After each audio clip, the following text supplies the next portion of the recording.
change.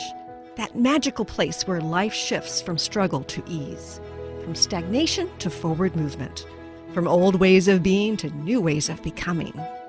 Yes, it can seem rather elusive to get there, but when you are in it, you feel it down to your very core, and it can positively affect everything in your life, from your relationships to your health and well-being, from your career path to your abundance, from the quality of your inner connection to the fullness of your self-expression. Here on the Christine Upchurch Show, we explore ways to get into that vibration of change with experts in the fields of consciousness, psychology, spirituality, health, healing, and science. Are you ready to step into your vibration of change? Welcome to the Christine Upchurch Show, where we have stellar conversations to illuminate your journey. I'm speaking to you today from Hubbard Radio here at KKNW AM 1150 in Seattle. You may be listening on WBOQ AM 1230 in Rhode Island, Connecticut, or New York, somewhere across the nation on cable radio network, or anywhere around the world on Transformation Talk Radio. But wherever you're joining us from today, you're going to be so pleased you have. We have an amazing guest. But before I get to that, I want to say hello to Benny's fill-in. Yep. Taylor, how are you today? I'm doing good, yeah. Trying to fill Benny's shoes, both literally and figuratively. Here. Yeah, and you're doing a great job because you've got a new system. And so far, we've kept on the air. So far, so good, yeah. Haven't gone off air, so it looks like all systems go so far for this new system. That's wonderful. You know, I'm really, really excited about our guest today because she is somebody who needs no introduction, so I feel very honored to be able to provide an introduction for her. She's a woman with amazing intellect, great heart, and a passionate vision, which is a powerful triad of characteristics on behalf of the evolution of our planet. The person I'm talking about is Barbara Marx Hubbard. She is a futurist, a prolific educator. She's the author of, I think 7 books now, including a revised edition of her seminal work, Conscious Evolution. And she has contributed to numerous documentaries reaching millions worldwide. She is an evolutionary thinker who believes that global change happens when we work collectively and selflessly for the greater good. Here's what Neil Donald Walsh says about her. One of the truly great visionaries of our time. And Deepak Chopra says, the voice for conscious evolution. I'd like to welcome Barbara Marx Hubbard. Barbara, welcome to the show. Thank you. Thank you very much. I'm so pleased to have you here today. And, you know, I'm fascinated by your long-term perspective on what's been underway. And before we get to what's going on right now, I just want to share with our listeners what inspired you to begin to look at things in a different way when you were young?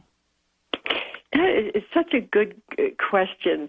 And I think it was the fact that I had a very happy childhood. I thought everything in the world was good. Mm-hmm. I thought power was good, money was good, America was good. And then we dropped the bomb on Japan. Right. And I was 15 years old, to Hiroshima and Nagasaki. And after the horror of it, this question arose in my mind that really has been my life question.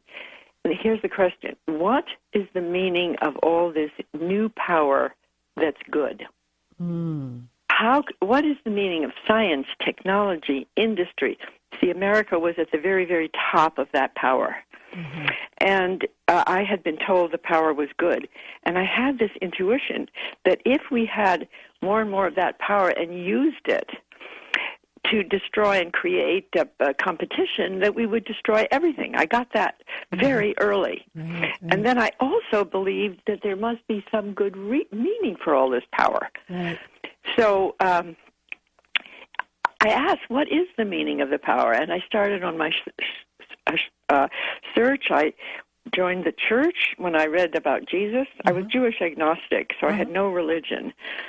And I was so fascinated by Jesus and the whole idea of love ye one another and you shall all be changed. And I went to the local church in Scarsdale, New York, the Episcopal Church, and I said, is any of this true? Right. See, that could be the meaning of our power. But obviously he didn't know if any of it was true. Right. And then I went to Bryn Mawr College.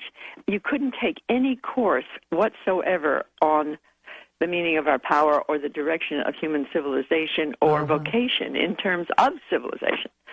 And then I met President Eisenhower, And I went into the Oval Office to a friend. He was a friend of my father's. And I said, Mr. President, what do you think is the meaning of the new power of military-industrial complex that's good? He said, I have no idea. Wow. So that I got what you might call a vocation of destiny.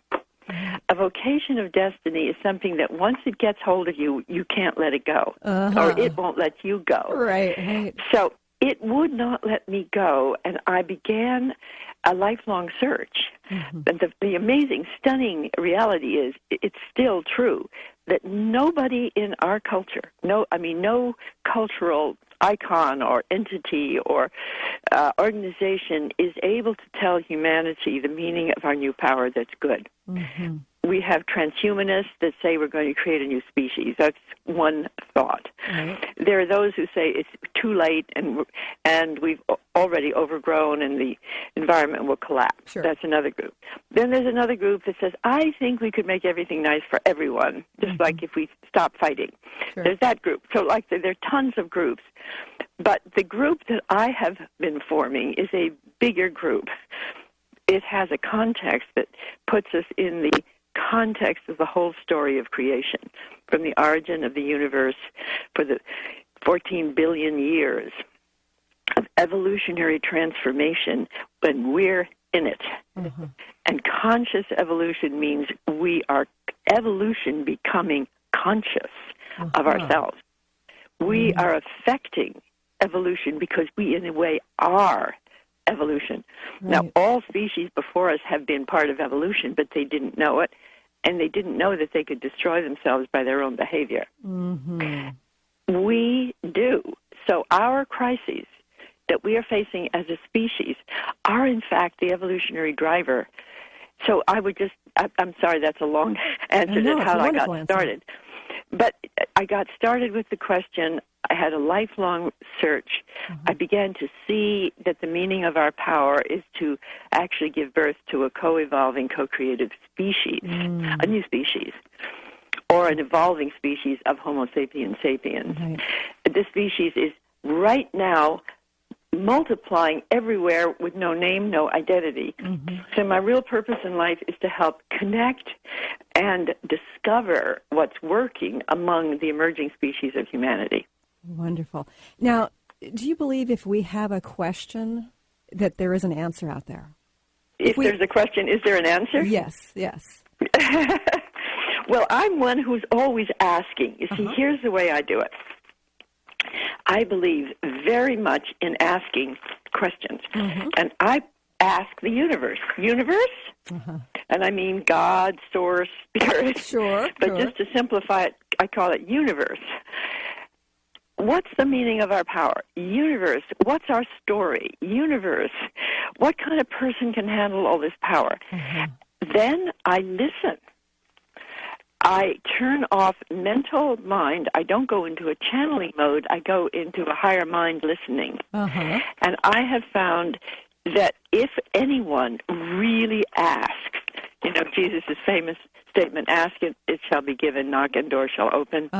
If you ask deeply enough and keep on asking and keep your attention poised on what you really are needing to know, something will come through.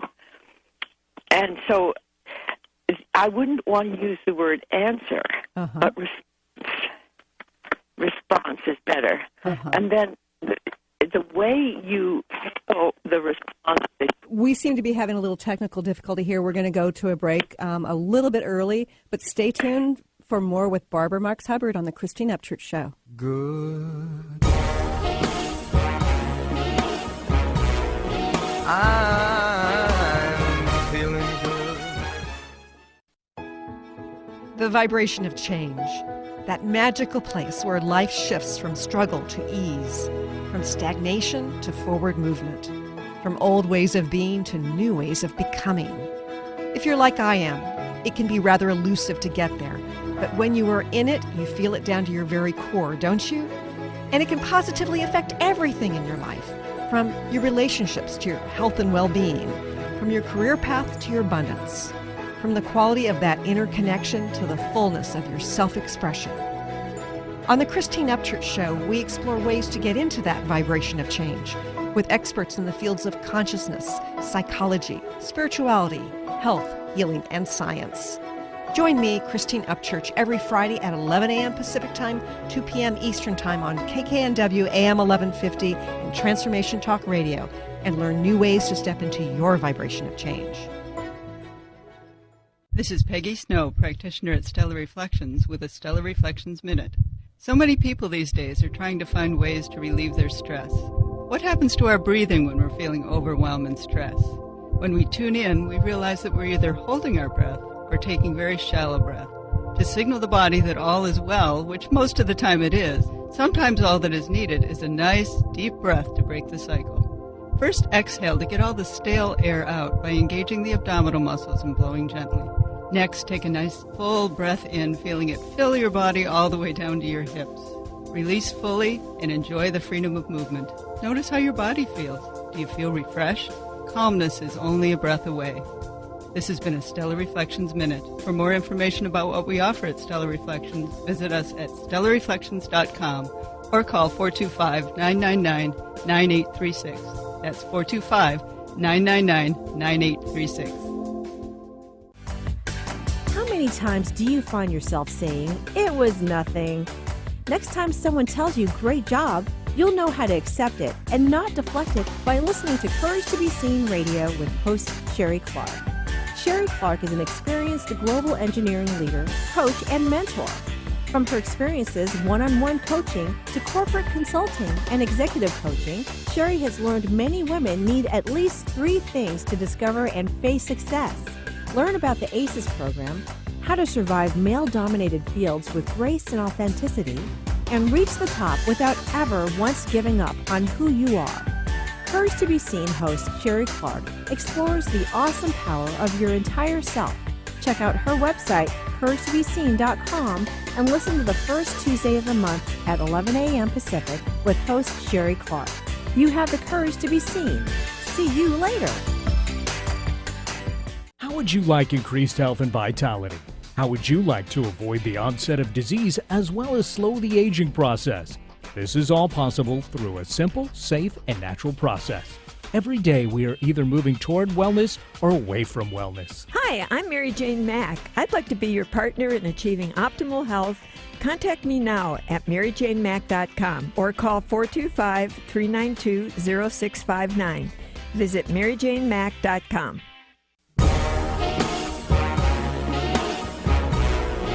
I'm feeling good. Welcome back to the Christine Upchurch Show here on KKNW and Transformation Talk Radio. We are having a conversation today with Barbara Marx Hubbard. You know, she is an amazing futurist who is a mover shaker of our world, and she is the author of several books, including the revised edition of Conscious Evolution, Awakening the Power of Our Social Potential. Now, Barbara, when we talk about, social change, historically, we have seen social revolution. You specifically use the word evolution instead of revolution. Why is that? Oh, well, revolution by, revolution. You're going back. So we've had, usually a revolution is like the French Revolution. You get rid of one leadership group and another leadership group comes in and is in a dominant position. So the structure doesn't change. You destroy one form of leadership and another form of leadership comes in, and you get the top-down structure in revolution. Like in the Russian Revolution, that's what happened. They knock one out and the other one comes in, and sometimes it's good and sometimes it's not. Now, in liberal democracy, we have a slightly better system, but we can see that system itself is having a problem because it's so oppositionally designed and capable of being taken over by corporate self-interest that is almost immobilized American democracy. The Arab Spring didn't do very well. We all hoped that it would, and then it didn't. So when I'm speaking of evolution rather than revolution, even revolution toward democracy, I believe that the evolutionary pattern that's needed now is greater and greater synergy and cooperation among separate parts.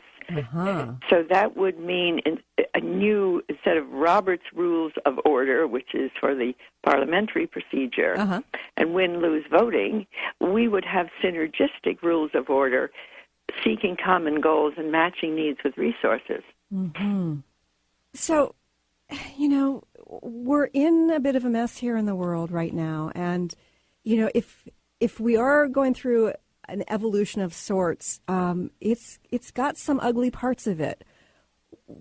What's your perspective on the crisis situation right now? It's terrible, but you know what? So is birth. You're so I'm right. a mother of 5. I'm a mother of 5 children and 8 grandchildren, and I have often thought, as I was getting ready to deliver a baby and going through that process, that if I didn't know I was giving birth to something good, I'd think I was dying. Right. Yes. And when I saw the result of the birth pain, the little newborn, and you didn't know that it could grow up, you would feel even worse. Right. So what my analogy here is that our crisis on planet Earth is a birth of a new culture, a new civilization, and eventually a new species. Right. And that the crisis is extremely dangerous, particularly in the environmental field of the collapse of our life support system. And that in evolution you learn that crises precede transformation. Problems are evolutionary drivers. Stress causes evolution. It's the only thing that does, says Elizabeth Sahtouris. So we have been given, as a human species, a global crisis for which there is no solution in our existing structures. That is to say, our government structures can't cooperate on a global scale.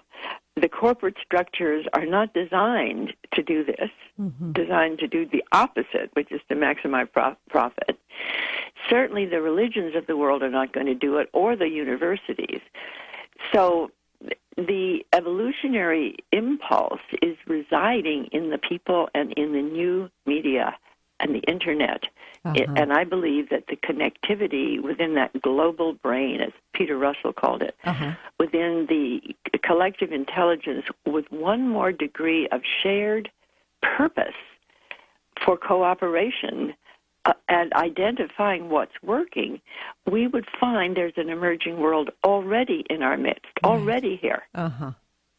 You know, I found it fascinating, Barbara, because I've heard some people say, oh, you know, Facebook is just so negative, and I'm thinking, that's not my perspective at all. My connections on Facebook are really inspiring. So, you know, we can use that connectivity to co-create in a positive way, or we can use that connectivity to condemn, to judge, to stress, and to, you know, keep things as they are. How do we somehow shift that power, so to speak, from the destructive to the co-creative? I think it starts out by connecting the people who have already shifted. Ah, yes. You see, like, just take you and me. Right. Are you power-hungry dominator? No. Trying to get the better of everybody and being willing to kill anything to get there? No. Tell me. No. Why not? Because I've got a higher mission here, yes. Well, how did you get the higher mission? I started dealing with my own crap.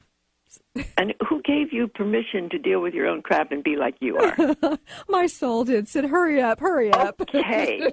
All right. There you got it. Our souls, and this would be a big collective, our souls. Right. Anybody, anywhere on earth who has a soul-level impulse for greater love, greater caring, greater creativity, greater innovation, are the ones who can lead the world. They're not yet anywhere in top-down power structures. Right. But we're everywhere, and my own purpose in life is to help communicate and connect the pioneering souls. I'm calling it a global communion of pioneering souls everywhere on earth. Isn't that beautiful? It's beautiful, yes. I want to make this global communion. It's exactly like you are and all your listeners, by the millions. It's not like we're in a tiny minority. We're not alternative. We're actually the new mainstream. Mm-hmm. The mainstream of evolution, if you look at the 14 billion years, where is it going? It's going to higher complexity, higher order, higher consciousness. That is a multi-billion year trend. Mm-hmm. Now, it's very interesting to me how some people looking at that say, oh, it's all meandering, it's a random walk, it's not going anywhere. Well, they must be blind. Mm-hmm.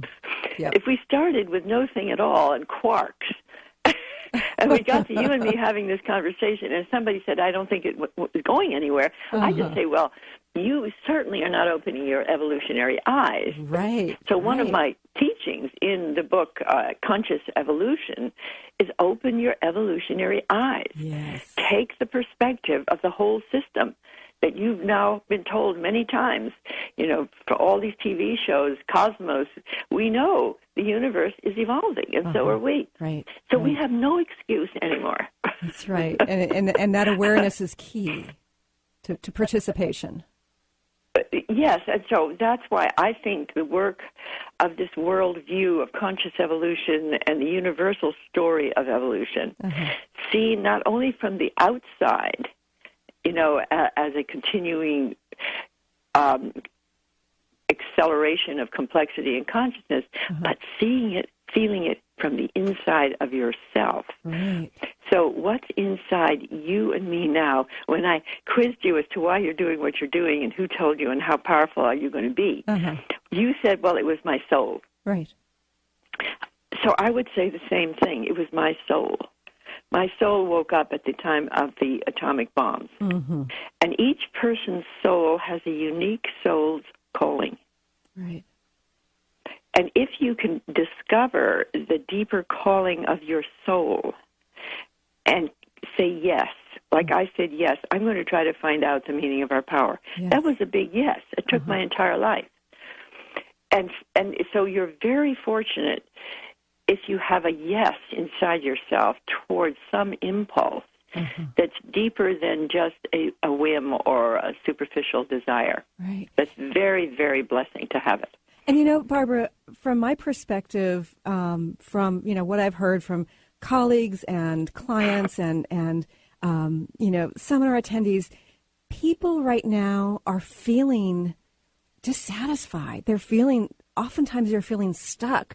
And, I kind of wonder if it's sort of their own inner nature kind of forcing them to have their wake-up call to say yes to their own participation. I think that's absolutely true. And one of the things that I learned early in my life was the meaning of depression is often that something more wants to be expressed.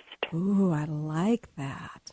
So depression, if you feel it, then you ask the question, what more wants to be expressed in me now? And you take the attitude that what wants to be expressed is good. Yes. Oh, that's huge. Because so many of us within this culture have learned that somehow it's selfish if we go after what we truly want. We need to be worrying about what others think, what others want, and not to fully express ourselves. Exactly. So the big yes is, let's say somebody's listening who might be depressed or might not sure what their life purpose is or feel a little stuck, which is like 90% of the population. Right.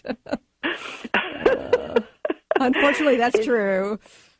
So, okay, the first thing you say is our crisis is the birth of something new in this world and something new in me. Right. My own personal dissatisfaction, depression, concerns, that I feel inadequate, I have a self-critic that's telling me I'm not doing well enough or whatever it is, just stop and say, thank you. Let's see what attracts you to become. Let's ask the question, what attracts you to become? become, to offer, to create.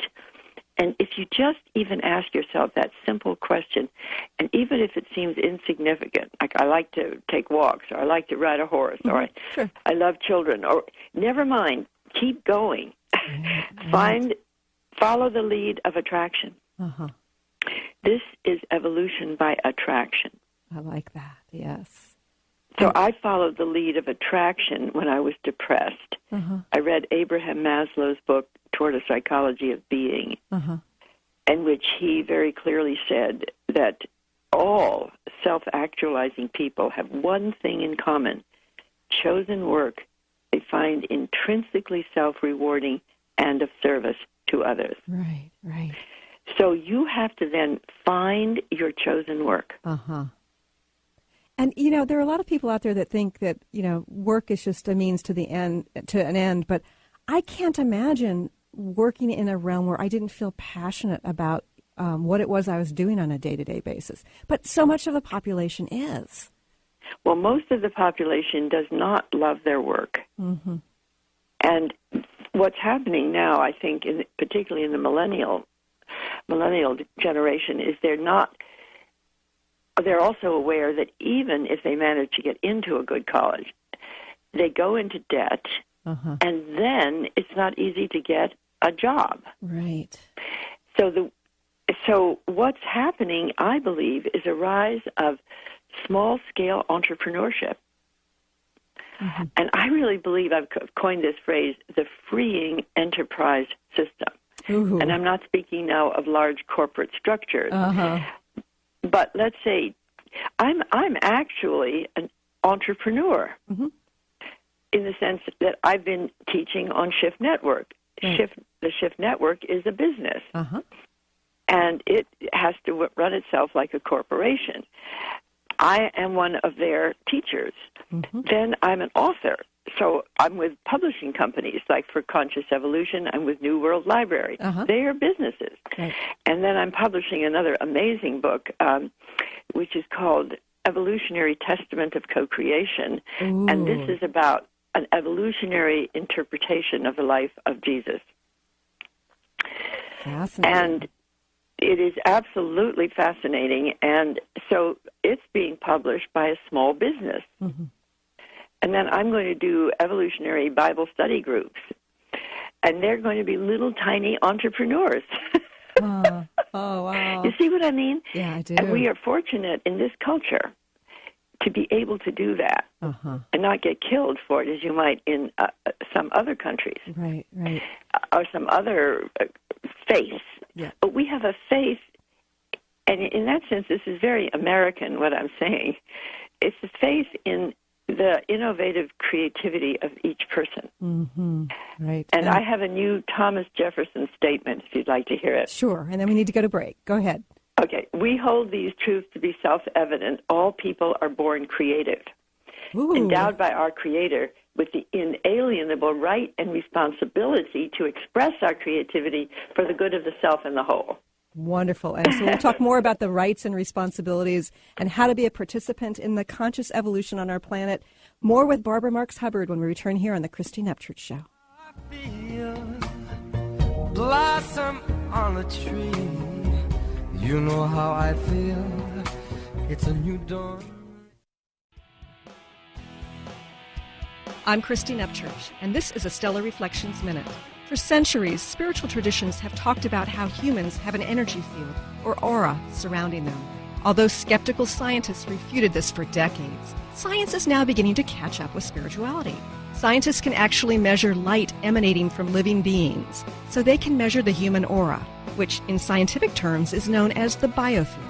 Many medical practitioners around the world use an instrument to evaluate a patient's biofield for the purpose of diagnosing illness. They understand that imbalanced or insufficient light in a person's energy field indicates a physical or emotional problem.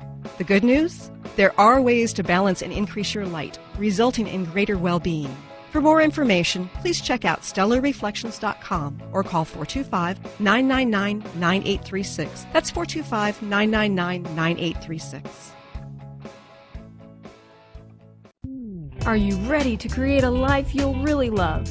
Then you'll want to tune in to the hit show Life Design Radio, From Adversity to Awesome with Susan DiLorenzo, live each month on TransformationTalkRadio.com. No matter where you are in your adversity story, Life Design Radio has got you covered. Get ready to feel inspired, enlightened, and motivated. For more information about working with Susan, visit SusanDiLorenzo.com.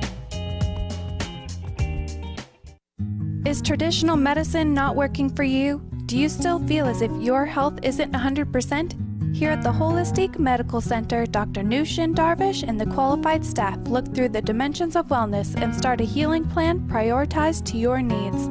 Our physicians assess the whole you until complete health is achieved.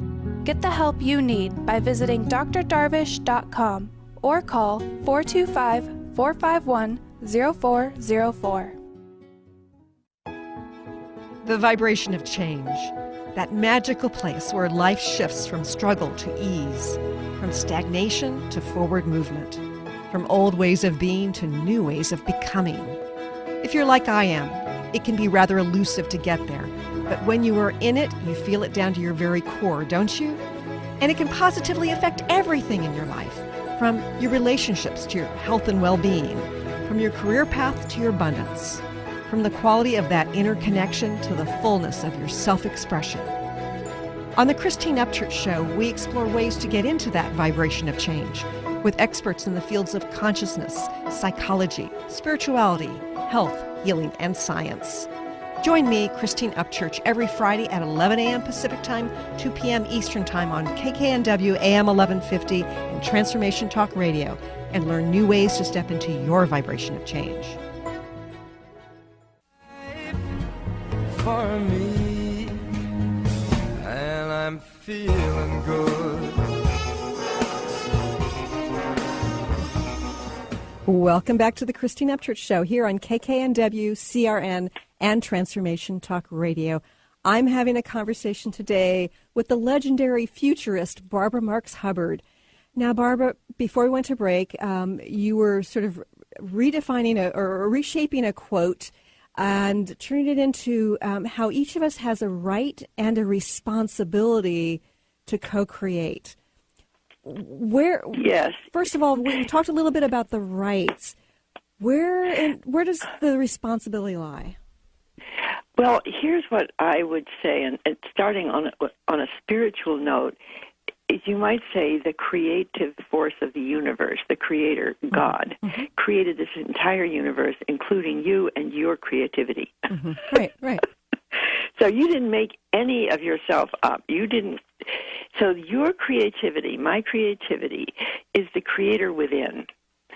And when everybody, from the simplest person who might be digging ditches to the greatest technological genius, we have seen examples of people's creativity from the simple all the way to the great complexities. Because somebody can be absolutely great in caring for a house and caring for children, in gardening, as well as in becoming an evolutionary futurist like me. So the main thing is that you feel your creativity is being expressed when you're doing it. And one of the problems with 90% of the jobs that people have is they don't feel their creativity is being expressed. Right. See, and that's really a problem. Well, it seems to me that the way our educational system is going, we are focusing on knowledge and squelching the creative support of our kids. What's your perspective on education? Well, education, like all other big systems, is outmoded, to put it mildly. And education is one of the most difficult ones to change. I was just on a call yesterday with Bill Spady, who's a wonderful educator, written several books, S-P-A-D-Y, in case anyone's interested. And he was telling me that he finally gave up trying to change the existing system and creating books and alternative opportunities for children, because it's like trying to change the Catholic Church. Right. You know, somebody who wants to become a priest in the Catholic Church, a woman, how much energy would you have to spend to try to become a priest in the Catholic Church if you're a woman? Too much. Right. And not that I don't admire the people who are willing to do that, but you could become a priestess without the Catholic Church. See what I mean? Exactly. And you have to self-authorize. Yes. Like, I am self-authorizing. Who gave me the right to say, here's a vision of humanity becoming a co-evolving, co-creative species? Nobody.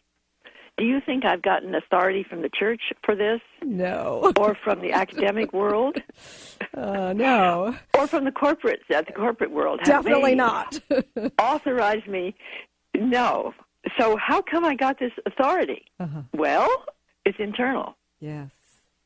And it also is respectful of other people's opinions, and you start to build a community. And that's why I'm so interested in developing the communion of pioneering souls. Right. And without that connection, then there's less powerful forward movement, right? Yes, that's right. So you want to reach out and build your community by finding others who are in resonance with you. And the word resonance is very important here. Yes. It means resounding, sounding back to one another the highest frequencies of your being. So you're not just with people who don't understand what it is you're saying. You're with people who love what you're saying. Right. And I have found people who love this. Yes. So, obviously I'm very reinforced. Right. Because I'm teaching people who choose to be with me. Yes. And I'm doing a whole new mentoring program that's starting out on evolutionary mentoring leadership. And so that people are going to spend a whole year with me. If any of your listeners are interested, they can email me at bmh@evolve.org. bmh@evolve.org. I am interested in mentoring evolutionary leaders to self-authorize to become what we need in the world to take us forward the next step. Right. So what you're talking about is creating or accepting our innerly born, inward right, our natural right to do this. But you also mentioned responsibility. Where does responsibility come in? I think that this is my own ethic, that everybody's unique creative expression is needed in the world. And that you were given it by the creative source of the universe, and you have a responsibility to that source, to God, to life, to spirit, to give that best that you have out in such a way that you find self-rewarding work. So that doesn't mean you have to become a sacrificial lamb and give everything away. It means you have to find self-rewarding expression, like you did in doing this radio show. Right. Like I did in becoming an evolutionary communicator. This is self-rewarding to me. I would pay to do it. That's the thing that you find with people like us. I once took a whole big group to the former Soviet Union on a citizen diplomacy mission with Rama Vernon, and everybody paid their own way. They cashed in their retirement funds, everything. And I'll never forget the day we were talking to a communist leader. This is still during the Cold War, and the communist leader was a newscaster, and he said, "And who paid you all to do this?" And we said, "Oh, nobody. We paid to do it." He said, "You paid to come over here to help us? Why?" And so we said, "Well, it's really what we want to be helpful. We want to do it. We want to get over the fear." And then he had this tremendous pause, and he said, "That's what we thought the communist man would be." Oh, wow. They thought that when you got rid of private property, that you would get rid of this type of competitive ambition. And I said, "Tell me, what kind of person do you think this communist man, what's your image of it?" "Well," he said, "I think it's like Jesus." So, I mean, there it was. It's just an amazing set of epiphanies. But communism was a top-down kind of structure, and what you're talking about is very different. Yes, indeed. You see, it was a terrible revolution, terrible, and in China as well. And that was a terrible revolution. Now, the democracy was a good revolution in that it gave more power to the people by far. However, now I'm saying there's another evolution pending, not a revolution, an evolution of the emerging capacities of humanity connected. Right. And that's not a revolution. Right. That's really a design evolution. So, what you're talking about is something that's grassroots and co-creative, collaborative. You talk about the wheel of co-creation. What is that? Well, if you can visualize a spiral of evolution of universe, earth, life, animal life, human life, now put one more turn on the spiral of that and make it into a wheel with spokes. And every spoke is a function like health, education, economics, science and technology, arts, media. And the wheel of co-creation is an invitation for people to put their projects, their innovations, their desire to create into the sector of the wheel where they fit best and find others to co-create with. So it's a system of evolutionary democracy. Wonderful. We're going to need to go to another quick break, but more with Barbara Marx Hubbard when we return here on the Christine Upchurch Show. Butterflies all having fun, you know what I mean. Sleep in peace when day is done, that's what I mean. And this whole world is a new world. I'm Christine Upchurch, and this is a Stellar Reflections Minute. What does the word healing mean? Many think that healing merely means eliminating symptoms. However, based on my many years as a healer, I have a much broader perspective on the word. Healing can manifest in a variety of ways, including having physical problems resolved, becoming more emotionally centered, experiencing better relationships, gaining greater clarity, and feeling more spiritually connected. True healing always includes some level of transformation. Whatever form healing takes, there is one commonality, an improvement in quality of life. To me, the highest form of healing goes beyond aligning with wellness. It comes from recognizing our soul's voice and allowing it to speak through us. And in that sense, don't we all yearn to heal into our wholeness? Please visit stellarreflections.com or call 425-999-9836. That's 425-999-9836.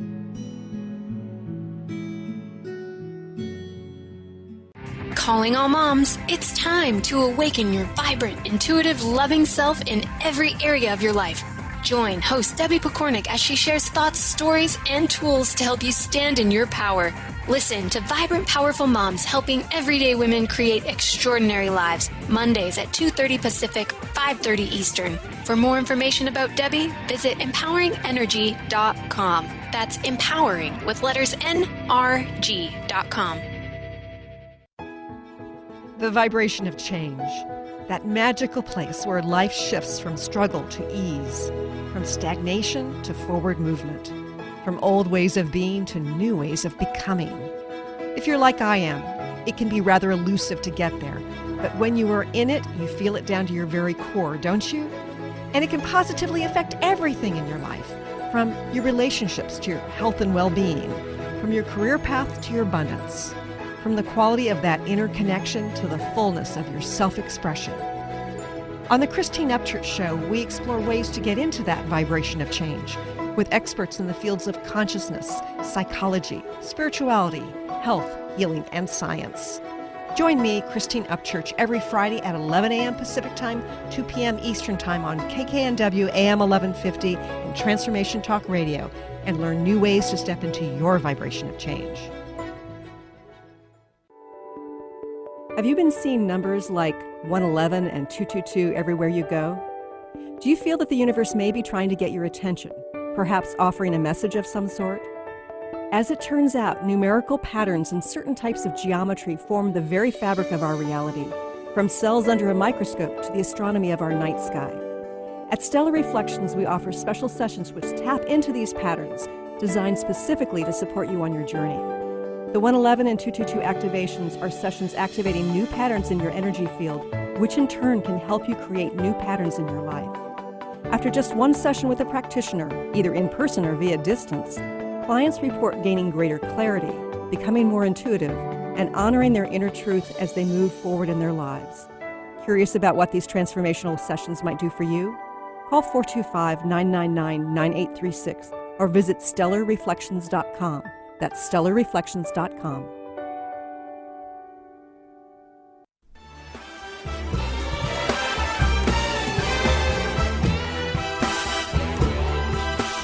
Welcome back to the Christine Upchurch Show here on KKNW Cable Radio Network and Transformation Talk Radio. I'm having a wonderful conversation today with the legendary Barbara Marx Hubbard, who is one of the biggest movers and shakers on the planet today. Now, Barbara, you mentioned a little bit about the global communion, is the way you put it. Can you share with our listeners a little bit more about what it is you mean and what your vision is for our future within that communion? Thank you. I am intuiting that there are countless people like you and me on this planet who are awakened from within by some spiritual impulse to give more, love more, create more. Mm-hmm. And that we are an emerging human. And we're not a church, yet it's a sacred motivation. Yes, it is. So I'm going to invite people, starting with you right here. Eventually we're going to have a website. I already have a website where people can let me know they're interested to become part of this sacred communion. And we'll probably have a weekly call, and people can be on Maestro telephone anywhere in the world. And we will have sacred readings from evolutionary material, and we will have transmissions from the voices of people who are emergent as a new humanity. And we will have an invitation for people to join a community of pioneering souls if they should choose to, and place themselves in the sector of the wheel of co-creation where they want to do their work or are doing their work, so that they can be connected with each other as co-creators. And this is going to be my offering into the world, and the communion will be in a gift economy. It will be free. People will be invited to give donations, but it will be no charge. You can tune in, and I don't know whether it will be Sunday morning, Saturday morning, Monday morning, but it probably has to pick a time for global, maybe it's around noon. And I'm just in the process of developing it, but I think one of the most important things we can do is connect that which is already creative and emergent. Right. So there are lots of us around the world, and what you're doing is you are building a connection, a network, so to speak.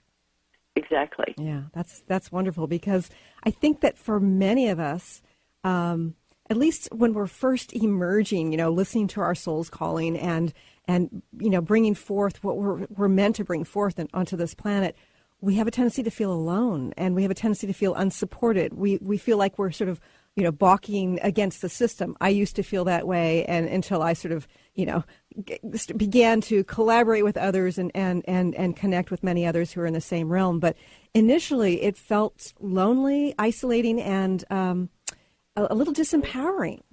So this feels really important. True. So important. I was teaching a class on the Shift Network a few days ago called The Sacred Journey of the Conscious Evolutionary. And the fact is that 70% of my students feel lonely. Yeah. I feel lonely because here I am. My partner is deceased. My 5 children and my 8 grandchildren all live somewhere else. Right. I don't have extended family living anywhere, which is one of the things about our culture. And unless you belong to a really good church or a good organization of some sort, you are lonely. So one of the reasons for me doing the evolutionary communion of pioneering souls is in order to not be lonely myself, because I do almost all my life on the telephone. Right. I live on the telephone. Well, one day I said to myself, Barbara, you cannot continue to live on the telephone. You have to see a few bodies. Right. Oh. So I have to, and people who are older like myself, we have a real lifestyle challenge. Because there are retirement homes, of course, but usually you don't want to live with your children. They can't quite take you in. Right. It's hard to build community. So that's why I'm doing it. That's fabulous. You see, I had a problem. I had a depression. I felt lonely. What did I decide to do? Respond to it. Create a evolutionary communion of pioneering souls. That's great. And so instead of viewing it as a problem, you viewed it as an impetus to create something better. I did. Yeah, and that's fabulous.